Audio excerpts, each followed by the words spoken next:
And then a few years later, I remember reading Plutarch's The Life of Nicias, and for me, kind of two things clicked into place.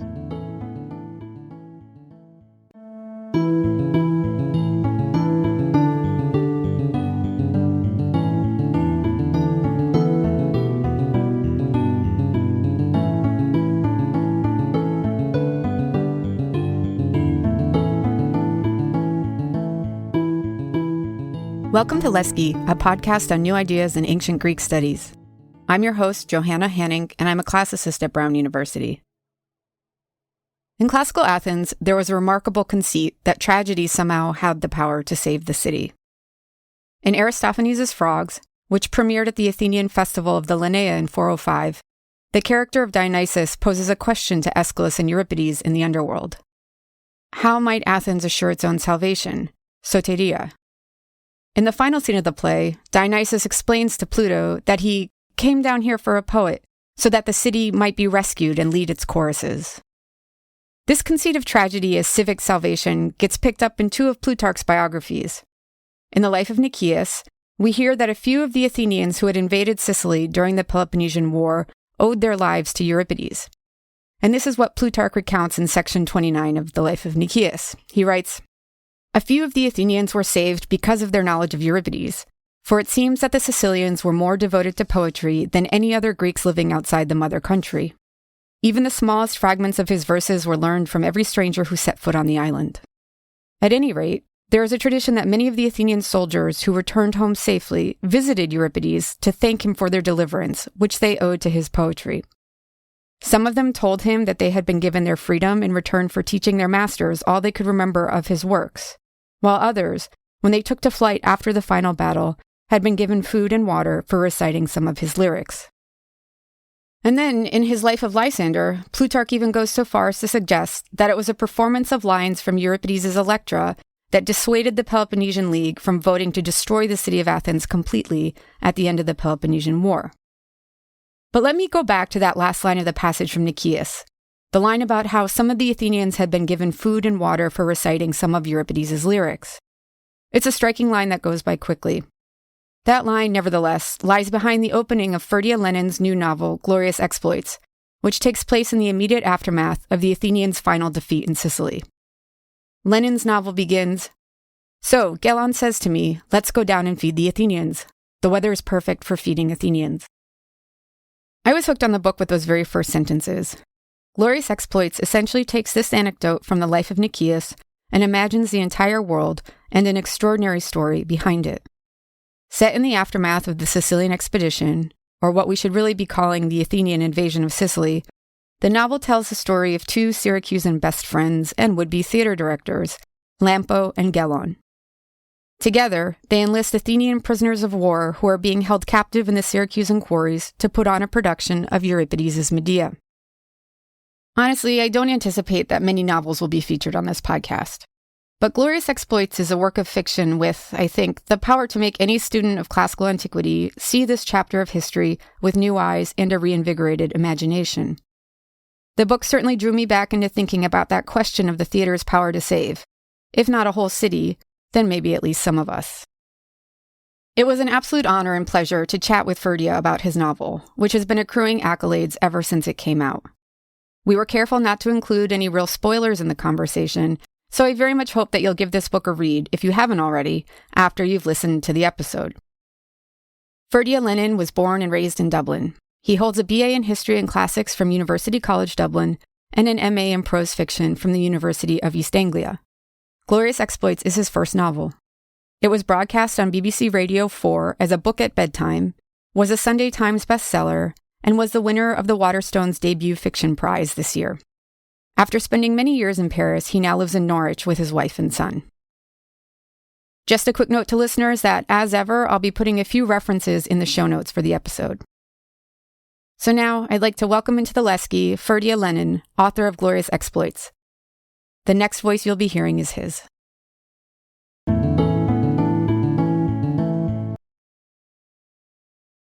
The inspiration for Glorious Exploits, in one way, it's a long process. I've always been fascinated by ancient Greece, particularly, I would say, the History of the Peloponnesian War by Thucydides is one of my favourite books, regardless of genre. And probably the way I often frame that book, in a sense, it's a history of the Peloponnesian War, the war at Sparta, how that spreads out. But in another way, it almost feels like a parallel Greek tragedy about the fall of Athens. And at the heart of that, you have the Sicilian expedition, this completely unnecessarily kind of hubristic invasion and the consequences of that. So I knew I wanted to write about that. I didn't know how I would do it. And I was, in the back of my head, I'll write about that at some point, or I would like to do that. And then a few years later, I remember reading Plutarch's The Life of Nicias. And I came across that passage where he describes how some of the defeated Athenians actually survive by quoting lines, giving recitations from Euripides' plays. And for me, kind of two things clicked into place. And the story, this quite kind of nebulous narrative that would take place in the Peloponnesian War. And I think I just always found that weird balance between cruelty, you're leaving these thousands of prisoners to waste away and die in this open-air prison, and yet fascination with theatre and drama, which is often about empathy, or at least it needs, one of the fuels of that fascination is empathy. And I wanted to explore that in a book.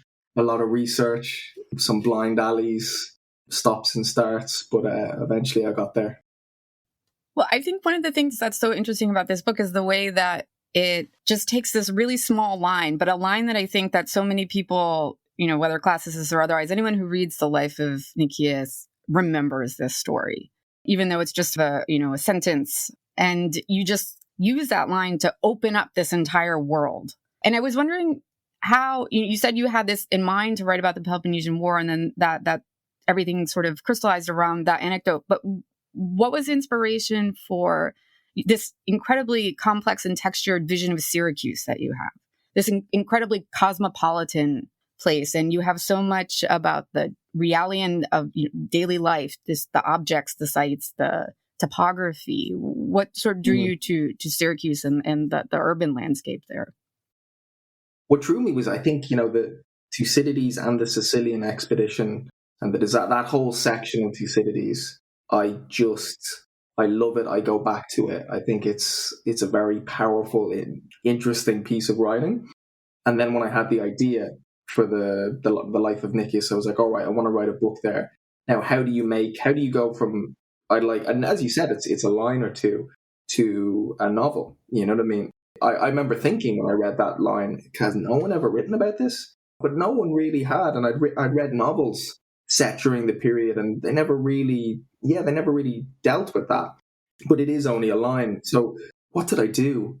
Beyond the research, I went to Sicily. So I went to Syracuse, and I walked through the quarries, and I took my notes, and I think that did, at the time, it helped, definitely. It just gave me a sense. Obviously, it's very different now. The quarries are probably reasonably, I'm sure a lot of limestone has been extracted since then, but it does give you a sense, and it also gives you a sense, the proximity to the sea, the proximity to the Greek amphitheatre, which is very close to the quarries, which is surprising. Military sites like Pipolae, where the kind of Athenian nighttime attack was a disaster, that's also very close, and I went up there. So I think it kind of imbued the research that I did of actually going to these places, going to Sicily, going to Athens, traveling around. It, in a way, gave me the kind of confidence, almost things that can't be quantified. But when you sit down to your desk and you're trying to imbue the work with life, it starts to piece together brick by brick. And then trying to build Sicily, trying to build Syracuse, because we have a lot more information about ancient Athens than we do about Syracuse. But I went to you go to the museums, you go to see some archives. It was actually an interesting kind of VR or computer animated reconstruction of what Syracuse would have been like. There was an exhibition on that when I was there. And sometimes you don't, with fiction as well, it's probably the same with academic research. You might have a question or things you're interested in, but you don't necessarily know what it's going to be. You almost have to do the research to find out. And sometimes you'll end up doing far more research than you actually end up needing. But you needed to do that in order to realize you didn't need it. Well, it's also all sort of there under the surface, exerting pressure, I think, on whatever, you really obviously did need. It's somehow shaping that, I'm sure. No, sir, exactly. There's a really, Knausgaard has a really good, book about the writing process, and he talks about the idea of a hinterland in fiction, which is that you as a writer will know far more. There will be the kind of, the perimeter of the narrative, but you will have to know quite a bit beyond that. And even if you never mention it, it's implicitly there. Speaking of the world of Syracuse, one of the things I think that is striking really from very early on is the cosmopolitanism of the city that you imagine, just how many different places the people are from. And I was wondering if you could speak a little to that. Yeah. In the research, you just realize that this isn't a homogenous culture. It isn't of just like, Greek people speaking the same way, dressed the same way, with all the same belief systems. I mean, probably over at least half the population, if not more, would have been slaves from various parts of the world. You would have had, metics, kind of free people who were just immigrants working along with the free citizens. And I think that the Greek world, especially a port city like Syracuse, would have been very cosmopolitan. And it's something that probably gets missed a little bit in our conception. Yeah, I thought it was just important. I mean, when you kind of delved into it and you realize, oh God, like, in the midst of Socrates in the Agora having his chats, there would have been slaves, that just, within a couple of, you couldn't have been probably more than a few meters ever away from slavery or from people who just traveling merchants, etc. I was about to say that you make a lot of hay out of the port status where you have the merchants in some cases from very, very far away in the novel. I think it's one of the parts of the book that just sort of reminds you these places that people think about, I think, in black and white or sepia tones, this antiquity, that these were bustling places with activating all senses and with just so much variety within them that tends to get flattened out, I think, a lot of times, particularly in scholarship. Could you speak a little bit more? You said you went to Sicily as part of the research for this book. Could you tell us a little bit more about the research for the book? Because I think that one of the things that really came through for me in it is that you have this incredible knowledge of chronologies of both theatrical production and also the way in which the Peloponnesian War unfolded. That I think it's really suggests quite a lot of research in the classical scholarship. You make these points about the dates of the plays in particular, and I won't give one of the big ones away, but one that really stood out for me was that you mentioned the Hippolytus, which people know premiered in 428, but I think it's not something that is often, or maybe not as often as it should be, discussed in the context of the plague in Athens, that this was a play put on while the plague was still going on. And then I think with all that, everybody in the world here has lived through in the last few years, that led me to wondering, okay, well, was that occasion of the Great Dionysia, was that some sort of super spreader event? Was it, some vector of transmission at that? Wonder sort of how these things, interact with each other. When I think a lot of times there are the people who do the history and then the people who do the theater or the cultural stuff, and the stories don't get overlaid as much as they might. But in any case, I mean, I guess my point is that you just really show this sort of extraordinary, I think almost like instinct for the ways in which the cultural and the political history interact. But it also indicates that you did quite a lot of research into the period. So could you just tell us a little bit about that process? Yeah, so thanks very much that it came across that way. I think it's a very delicate balance. So I did do a lot of research, as you say, with the plays, and something I remember coming across, for example, one of the most popular Euripides plays was this play Telephus, which we don't even have anymore.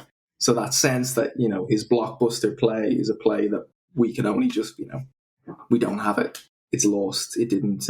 Why did that happen? Was it sheer fluke, or was it actually just then the critical appraisal gradually has kind of, sometimes happen?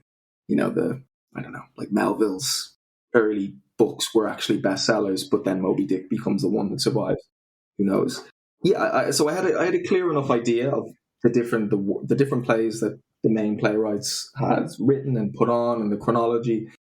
But you want to have that if you're going to put this information into the story, it has to feel real, it has to feel necessary, it has to feel true to what the characters would say in any given time, rather than just, I've done this research, better get it in. If that makes sense. So I think sometimes it's actually about reducing. It's like, you're like we were talking about before, it, but you don't need to state it. And then sometimes you do need to state it, because that actually is the thing that creates a sense of this being a real lived world with historical context and different personalities.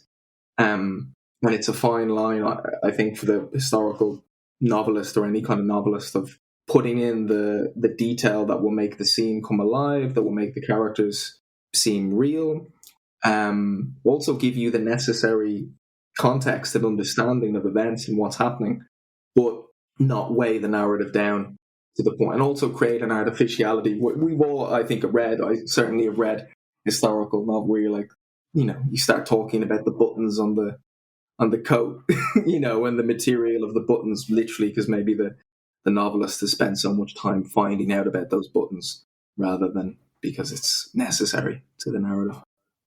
Well, I think the way, too, that you have it focalized through your main character, that it's in the first person, also really aids us, because he wouldn't be describing the buttons. But I think that the way that this information comes up, it's very organic. There's a very light touch to it. And I think that I tend to be a little bit skeptical about historical fiction set in classical antiquity. But what I find really striking about this book is that I feel that even though this is material that's actually very, very close to my heart. So, for example, the Life of Nicias anecdote, I think it's in the introduction to my dissertation. But I feel like I learned so much from the book. And I think that that's where all this extra research that you were talking about comes through in a way. The fact that it's there under the surface means that this book is actually operating on at least two levels, where you have someone who is very familiar with the material, at least in one kind of way, that it can really speak to that person without raising too many eyebrows, I think, which is a pretty rare feat. But then also it's accessible. It's very, I think, inviting for a general audience. I mean, was this something that you had in mind as you composed? I mean, were you thinking about classicists at all ever as potential readers for this book? Well, it's definitely extra nice. That's really lovely, to hear that from you, and given, what your focus is, that it resonated with you and made you think about things maybe in a different way, or at least was, exciting. And that, I've always had that belief that this is a novel that you don't really need to know anything about the classical world, I think, to enjoy it in its main, it's the main narrative and the characters. However, definitely if you're familiar with the context of the Peloponnesian War and the drama, there'll be things that you notice about the novel or within it that make more sense. In some level, there are almost like little Easter eggs in there, where you will understand how the world fits together in a way that maybe that someone who hasn't certainly doesn't know about Nicias or the plays or the chronology would. So I like that in fiction. I like. I think it needs, well, not that it needs to, but I think a lot of good books, or even the plays, like the original tragedies, they work. Even, I think you could pick up in Euripides' Medea and not really know anything about the web of mythology that surrounds it, and just the immediacy of that situation and those characters would bring you in. It might depend on the translation, etc., but I think it absolutely holds up. However, if you do understand a bit more maybe about how these plays were put on, what had happened before with Jason, etc., that will add another layer. For me, one of the chapters that really stood out was this chapter where we visit for the first time the shop of Alecto, who's the local theatrical outfitter. And I actually, I have a friend who's writing a book right now on theatrical scene painting in antiquity. And when I first stumbled upon that chapter, there's a part of it that I actually called her up and read to her aloud. And that's amazing. She was extremely, this is what she's writing a book about, but she was so moved by it, just the vividness and I think the interweaving of the sensory aspect of particularly these scenic backdrops and the meditation of the main character as he's the viewer of them. I mean, this was all just incredible. And it's the kind of thing that can make you look at the ancient material differently, even if it's what you spend every day with. So I was wondering if maybe you could read a bit of that chapter. Yeah, absolutely. So the chapter where Lampo and Gallon go to Alecto's costume shop. Chapter 8. So they have decided they're going to put on Lampo and Gallon. Lampo is our narrator and his best friend Gallon. Decided they're going to put on a production of Medea and Trojan women. And they want to do it with costume masks. They want it to be like the real thing back in Athens. So they go to a costume maker shop. There's only one theatre shop in Syracuse. Not really open to the public. But Alecto, your one who owns it, lets us in on account of an old friendship with my ma. The shop was her husband's, and they ran it together until one day he disappeared. This was about 20 years ago, and I was just a kid at the time. There's been no sight nor sound of him since. All sorts of rumours abound. But my favourite is that she killed him and used his skin to make props for the plays. And yet, this isn't even the strangest thing about Alecto. The strangest thing is that she kept the shop. There were 3 other costume makers in Syracuse when her husband disappeared, and the owner of each offered to buy Alecto out, or even better, marry her. She was a stunner in her day, but to both proposals, business and matrimonial, she said, no thanks. It was her shop and she'd run it, and besides, she believed her husband would return someday, and what then? Though I've heard that when she said this, there was a curious lilt in her voice. Anyway, she kept her shop and never remarried. Within a couple of years, Alecto was seen as the best shop when it came to fashioning all things theatrical. In 10, it was the only option. She'd driven the others out of business. I knock a couple of times, but then Gallon pushes and the door swings open. The house is a sprawler. 4 stories, including the cellar. Yet it seems even bigger on account of all the theatrical gear.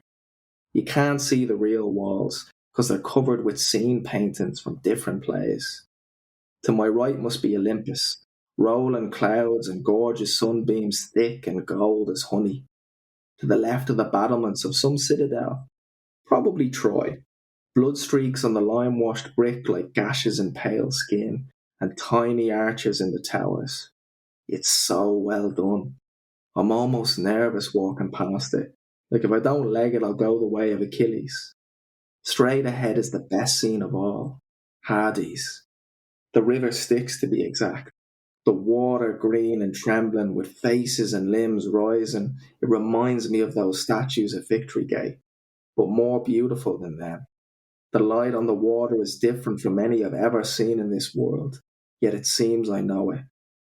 Gellon says that's what the best plays do. If they're true enough, you'll recognise it, even if it all seems mad at first. And this is why we give a shit about Troy, though for all we knew it was just some dream of Homer's. And I walk towards this green soul river, and for a moment, it's like I'm going home.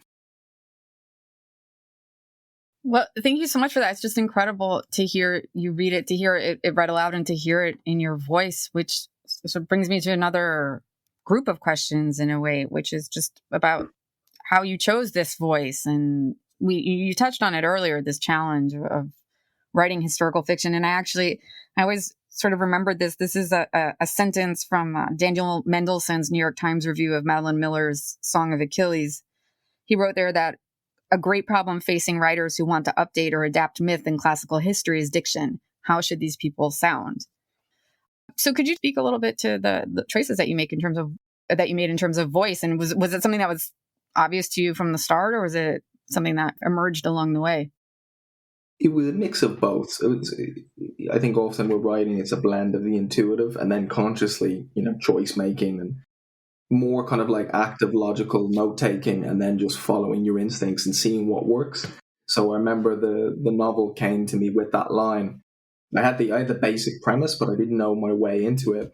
And then I remember sitting down with some false starts and writing. So Gellon says to me, let's go down and feed the Athenians. The weather's perfect for feeding Athenians.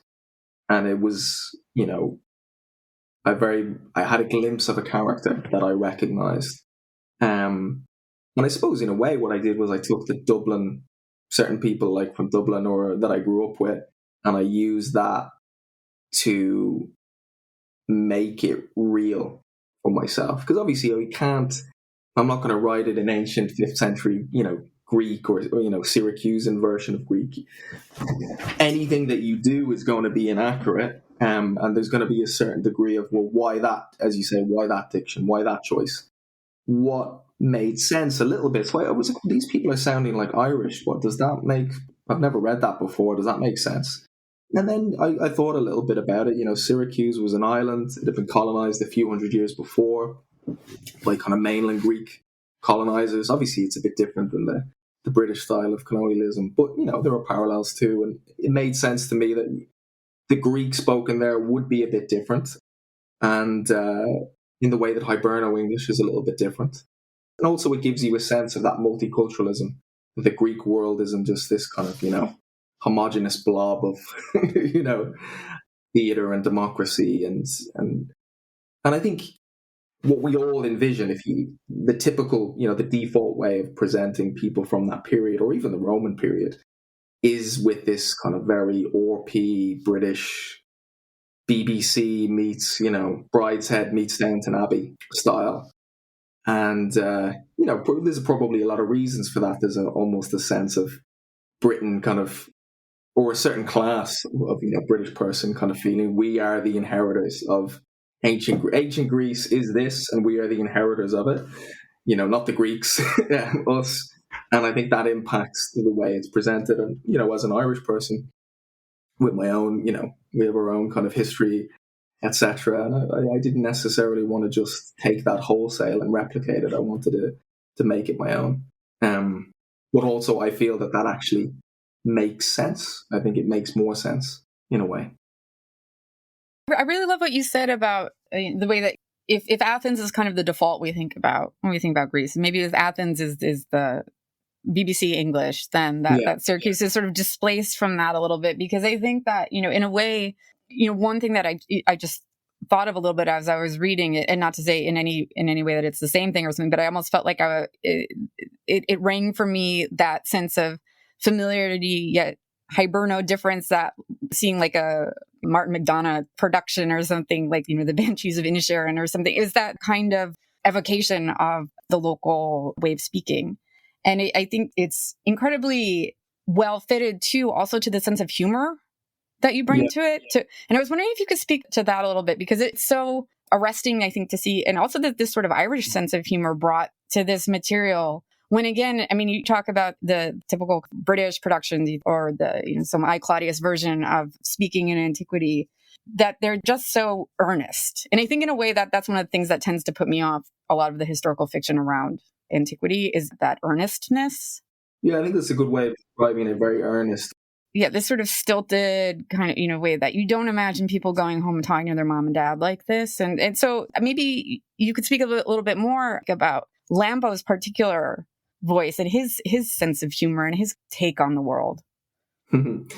Yeah, so I think that's a blend. One of the influences was actually Aristophanes, was just reading Aristophanes' plays. Like, part of the research for me was just reading everything that I could get my hands on written in and around that period. I wanted to get a sense of the mentality as available in the texts of the people. And coming across Aristophanes and going, this is a world apart from the Greek tragedies. And the bawdiness of them, the sweariness of it, the slang, the irreverence, and it felt very absent. It's the opposite of earnestness. There's always a wryness. There's an irony kind of fleck throughout, and that felt very absent from a lot of the historical fiction that I'd read set during this period. I felt we were only getting one side of the coin, and I wanted to bring that. Also, it made sense because these are the only his plays are the only ones we have that really depict. They're not just depicting heroes and gods or mythic figures. It's kind of in the contemporary setting. So that was inspirational. I remember reading Celine, The Journey to the Center of the Night, kind of set in World War One, and it's like a first-person narrator bopping around Paris in the, utterly distraught and, with PTSD from his wartime experiences, very blackly funny. But also reading it and going, this is nothing like the typical novel fiction that I've read set during this period. It actually doesn't sound at all like someone from this period. It sounds very contemporary. And obviously the reason is that there were people speaking like this. I mean, Celine actually did live and fight in World War One, but the general, and it was considered very scandalous when it came out, but the general way of rendering that period was, you were only getting a very small portion of the way that people actually, lived experience and the way people spoke. That was important too.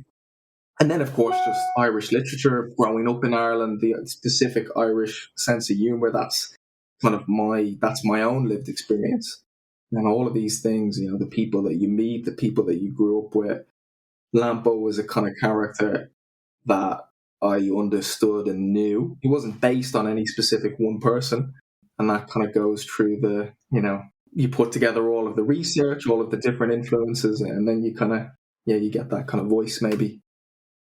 Well, in a way, it seems like Aristophanes is such a great place to start from or visit intellectually with this kind of project, just because there is the bodiness and this hyper real talk in it. There's also so many references just to everyday items, right? Yeah. Just you get a sense of the physical world. But also, I mean, one of the incredible things about the Aristophanes then is that all of that bodiness and that sense of humor in many cases actually unfolding in the context of a kind of critique or engagement with tragedy. So it seems like it's perfect if you think of the whole contest in the frogs, or the Thesmophoriid Zeusi, or the parody, or not quite parody, sort of redoing of, you mentioned the Telephus and the Acharnians, that it's exactly that sense of humor locking in to the tragic material. And so there is, in a sense, that unique idiom coming out of that it's not like, how dare you apply this sense of humor to such austere stuff? It's like, this is sort of what it's built around. Completely. Yeah, that's it. I think Aristophanes was completely fascinated by tragedy and, what I mean, very interested in it, even though he's very critical of Euripides. I can imagine that level of criticism doesn't come from, he's probably, unsettled by it as well at another level. But yeah, and it's an engagement with it. So yeah, Aristophanes was really important for me actually in this book. Probably more important in a way than I love the Greek. Not that I love the Greek tragedies, so not maybe more important, but I would say equally important.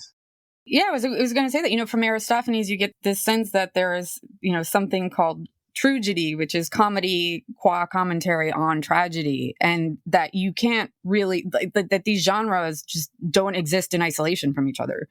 That you need the one to gloss the other. You need the one to make sense of the other. So, I mean, it's a perfect homage in a way to that ancient yin and yang of the Dionysia, to have these tragic productions unfolding against, and these tragic conceits in a voice that has something of the Aristophanic, or has something, not necessarily derivative from that, but taps into that spirit, I think. It just felt very familiar or natural. I don't know quite how to put it, but it again, I think this is part of the extraordinary achievement of this book, is that it just doesn't seem forced in any way. Oh, thanks a million. Well, I was wondering if you could also speak in terms of if we come back to this idea of the Syracuse that you create, there's a lot of also concern with class. And I was with social class. The bar where the characters tend to meet, and it's an important for the plot, but it also seems like a regrouping point for the narrative at sometimes. If you could speak a little bit about how you were envisioning these class-driven interactions within the city. I think some things will never change. Like, I think inevitably there were, so that period, it's Democrat. Syracuse was also a democracy, but it would only be the kind of adult male citizens. Lampo is a citizen, so he's very proud of his status as a free male citizen. But apart from that, he's near the kind of bottom of the social order within that category. A lot of the Athenians, like Paches is someone here, the prisoner, the Athenian prisoner Paches, they would never be friends in a normal situation, because Paches would be of a much higher economic and social class than him. But with the chaos of war, their situation is reversed, at least to a certain extent. So I wanted to explore that. I also felt like that is something that is almost like the silent majority in historical fiction that isn't really written about. So it's the amount of, if you were to think about ancient Greece in that period, you would kind of almost, in the way that it's represented, you would almost think that everybody was either like Alexander the Great, Pericles, or Socrates. And I love Mary Renaud. I think there's some great books in there, but I think it's very unusual to write about. It's very only rare to read a book set in this period that isn't, even if the main character isn't Socrates or isn't Alexander the Great, they inevitably will spend a lot of the pages in the book interacting with those characters and impacting the event. And whereas actually, I think most characters, most people in Syracuse or in Athens or Thebes were not part of the elites. They weren't making these momentous political decisions, and they were watching things from the periphery. And I wanted to get that oblique angle on this material. It seemed more interesting to me, and it seemed there was more of a potential to do something different. And also, we just, as someone for myself, I'm not from my own class, etc. I wouldn't have had would have been more probably like kind of, would have had more. I would have personally had a more working class background and upbringing, so that also probably impacted the way that I wanted to approach it. Well, in a way, the kinds of characters, your Pericleses and people of that sort, they almost stand in a comparable relation with the main characters of the book as, they do with us. They're these celebrities, right? Where you get these whispers of them. I mean, they don't appear on stage, but we have a run-in with the son of Hermocrates. Yeah. And we also hear the story you depict, even within the context of the book, as evolving on the ground about Nicias and about his death.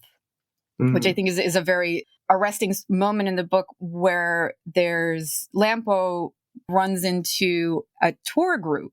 And we've all seen these sorts of groups around ancient monuments, but he runs into a tour group with a local tour guide telling the story of Nicias's execution. And I think, that's another one of those moments that I think probably most classes, as people read Thucydides, will remember Thucydides' interjection there that, of all people, Nicias least deserved this kind of death. It wasn't really even supposed to happen, but it did. And I was wondering if maybe you'd also be willing to read that passage where Lampo encounters the tour guide and his account of Nicias, or him ruminating on Nicias' death. Yeah, absolutely. Okay, so this is Lampo in the market. He's in the Agora and he's trying to buy, he's been sent to buy food for the Athenian prisoners of war that are going to make up the cast of the theatrical production. And things don't necessarily go according to plan. There's something lovely in the way the pouch's weight pulls you down as you move. When you know the truth is contrary, you're rising up above your fellow men. Even as your gait slows under the burden, the market's jammed. Not just the usual shoppers, because these days we have tourists too. There are a group of Carthaginians over by the stone where they beheaded Nicias. The stone is stained as if with violet sap, and one of the Carthaginians touches it and then rips his hand away like it's scalding. They've a tour guide with them, and he's spouting on about how Nicias begged for mercy, which is bollocks. I was there for it. Almost every Syracusan was there, because Nicias was the richest man in Athens, their greatest general, and yet on that day we had him. Oh, it was mad. The executioner started cutting bits off Nicias's purple robes with a curved knife, like he was shearing a flower, till the chest was bare and pale, and Nicias started shivering. Still, the tour guide is full of shit. Nicias wasn't in the best of form, but he never begged. All he asked was that Athens forgive him. He said he'd never wanted to come here, but still he'd done his best to win. Then he started whispering something over and over that I couldn't hear. The executioner, a decent chap who I stood drinks later in the bar, said it was Melisandre, just some moth's name. I'm about to curse the guide for his lies, but then it hits me. The poor fucker is just earning a crust, and I watch him stutter in his fibs and feel something close to pity. This world is rough. and we can't all be directors. Yeah, it's just sort of an incredible moment where there's this brush with the celebrity end of Nicias knocking around in Lampo's head there. To slightly shift gears, though, I read this book twice. And on the second reading, I have to say that one thing that really jumped out at me, that is also something I hadn't thought a lot about, or not something I spent a lot of time imagining with antiquity, is the presence of the children in this book. That there's this gang of kids who Lampo and Gelon first meet, and in these sort of funny circumstances, but then who wind up being these little production assistants for the play, and away we go from there. And I was wondering if you could also speak a little bit about just how you were imagining this little gang of kids as part of this world that Lampo is living in, and this world of the theater. I think what did it come out of? I think it came out of, I suppose, that acknowledgement. The Greek world that we see depicted it's a very, the greatest hit. It's a very limited section of society, basically. Typically famous, rich men, and then you miss out on the women, you miss out on the slaves, and you miss out on the children as well, on childhood. What was Greek childhood like? And to a certain extent, you kind of have to imagine that. Not that there's nothing available, but there is a bit of a gap in the sources. But of course, people, I think people always, as long as we've existed, I think people will always love their children. So Gelon has lost his child. That's probably his great tragedy that he's dealing with. That's kind of hanging over everything. And a lot of these children have lost their fathers. This is in the wake of a devastating war. They've lost their fathers. They've lost their brothers. So there's this sense of loss. Even though the Syracusans have won, it's kind of a Pyrrhic victory that, there's a hole throughout the society. And I wanted to kind of convey that. And also I just, in that way of writing, you sit down to write and they're walking back from the quarry, and then suddenly there's a kid standing there with a bone, and you're like, what happened? Yeah, it's an interesting blend of conscious intention, but I think sometimes the work carries its own momentum as well, and that sprung up. I remember writing that day, and there was just this kid there with a bone and a helmet, and I realized that I think was actually something very crucial to the story. Well, is that great that you just sort of saw that in your field of vision and kind of went up to it to explore it some more? Yeah, exactly. That's it. I spent a lot. Yeah, it became clear to me very early on that this was really important to the book. I'm glad you brought it up. The children, I think, there's something pretty fundamental to the narrative. The book is doing very well. Congratulations. And I was wondering, what do you make of the book's reception so far? What kind of things have you been hearing? What are you surprised? What sort of hopes do you have for it even going forward? It's interesting. It kind of recently won a big prize in the UK, which has been amazing and like a very pleasant surprise. Yeah, you always hope, but you never. I think it's almost like lower your expectation. As a good. I remember a writer talking about advice, and it's like lower your expectations, but work harder, which I think is good advice in general. So I'm very pleased with the reception.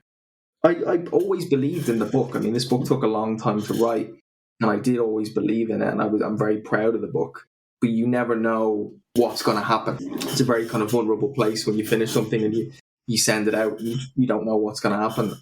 So it's interesting in a way. Like I always felt I was onto something, and I wrote this book very much in the way that I wanted to write it, with relatively little. I think as a writer, I do think about the effect of because I think that's part of the craft. But on the other hand, I wasn't kind of going, oh, if I do this will happen, or this will happen. I wasn't altering my kind of vision of what the book should be based upon what I, to try to increase its chances of a. So it's like you danced like nobody was watching. That's it. Yeah, to cut us, my long kind of rambling. That was it, basically. But at the back of my mind, I was like, this story about starving Athenian POWs putting on Greek tragedies for unemployed Syracuse and potters 2,500 years ago. It's I'm very. You're never sure how people are going to react. But did it occur to you that sort of anxiety in a way is mirrored within the plot of the book? Or is that about is anybody going to come to the show? What are they going to think of the show? Yeah, I think it probably, when I wrote this book, I was very much, I've been writing for a while and stuff, and I was in a precarious situation, to say the least. So probably that some of that anxiety did, is it fed into the narrative in one way. I don't know. So can I ask, what's next for you? My background, my degree is in history and classical studies, so I actually have some other ideas for novels set in the period, or in and around that period.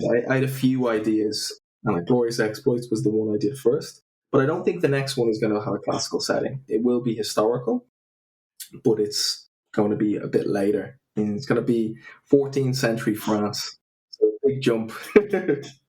You're writing all these books about places that have really great wine. That's it, really. I mean, I think that would be my advice to any writers out there. Write a novel set somewhere kind of really beautiful with good wine, and then do lots of research. Well, I thought that maybe we could wind it down by the little game I warned you about. I throw out some words to you, and you just sort of give me what comes to mind at first without thinking about it. But in this case, since this is our rare work of fiction here, I was wondering if you might be willing to step back into the persona of Lampo and answer as Lampo. I can definitely try. I mean, it's probably a couple of years now since I finished it, but I will definitely try to see if I can get back into that headspace. Okay, great. Looking forward to hearing what Lampo thinks of these things. Okay, so Athens. A load of shite. Syracuse. Best show in town. Euripides. Decent. Nicias. Hard luck. The Quarry. Picnic. All right, love it. Maybe decent. The thing is, people always, Lampo actually, he's less sensitive to the theatre. Gelon, obviously, with Euripides, is a god, but Lampo is kind of, his appreciation of the theatre isn't quite as attuned as Gelon's. Yeah, no, I like decent guy. Yeah. Well, thank you so much for the book, for this conversation. It's been incredible speaking of a celebrity, you are a celebrity to me. I mean, after this book, it has really meant so much to me. And so I'm so grateful to you for also joining us on the podcast. Well, thanks so much, Joanna. This was, a real pleasure. And really appreciate you having me on.